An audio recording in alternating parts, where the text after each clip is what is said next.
ముఖ్యంగా హెబ్రీ 10 ఎందుకు కోట్ చేస్తున్నానంటే ఇక్కడ ధర్మశాస్త్రం గురించి మాట్లాడదన్నమాట. ధర్మశాస్త్రము రాబో యొక్క మేలు యొక్క ఛాయ ఉంది.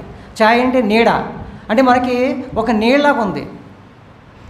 అంటే కొంతమంది యూదుల్లో ఉన్నవాళ్ళు ఇజ్రాయెల్స్ అప్పుడులో క్రిస్టియన్స్గా మారి ఆ ప్రభు యొక్క శిలువను గురించి ఆయన వాగ్దానాల గురించి నేర్చుకొని ఒక సంఘంగా కూడుకొని ఉన్నారన్నమాట, ఒక సంఘంగా ఏర్పాటు చేసుకొని ఉన్నారు. సో కొంతమంది యూదులు మరలా వీళ్ళు ప్రధాన యాజకులు వచ్చేసి వాళ్ళు ఏమంటారంటే, బాబు మీరు యేసుక్రీస్తు నమ్ముకున్నారు, ఆ శిలువుని గురించి మాట్లాడుకుంటున్నారు, ఆయన యొక్క పునరుద్ధానం గురించి మాట్లాడుకున్నారు, ఆయన యొక్క ప్రేమను గురించి మాట్లాడుతున్నారు, కానీ ఇవన్నీ చేసినా మీకు ఉపయోగం లేదు, మీకు పరలోక రాజ్యం లేదు.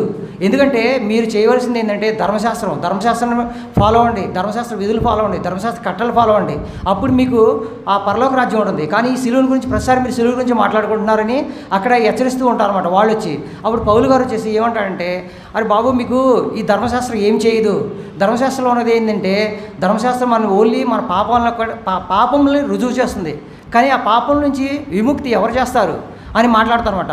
పాపం నుంచి మనకి విముక్తిని, అంటే పాప విముక్తి కలుగు చేయాలంటే ఎవరో ఒకరు రావాలి, ఆయనే యేసుక్రీస్తు అని మీరు తెలుసుకోండి. ఆ యొక్క యేసుక్రీస్తుని గురించి మీరు స్టడీ చేసుకోండి, మీరు జ్ఞాపకం చేసుకోండి.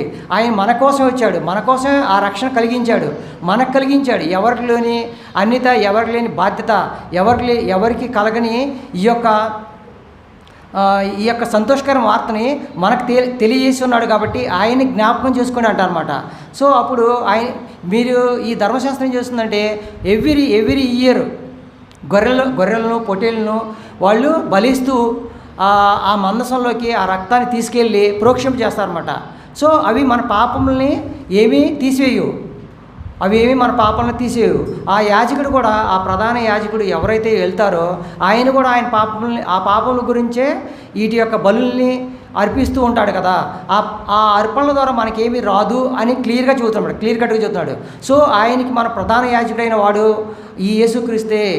ఈ గొర్రెపిల్ల యొక్క రక్తం ద్వారా మీరు చెబుతున్న ఈ గొర్రెపిల్ల ఎవరు అంటే ఆ యేసుక్రీస్తు అని ఇక్కడ క్షుణ్ణంగా చెబుతున్నమాట.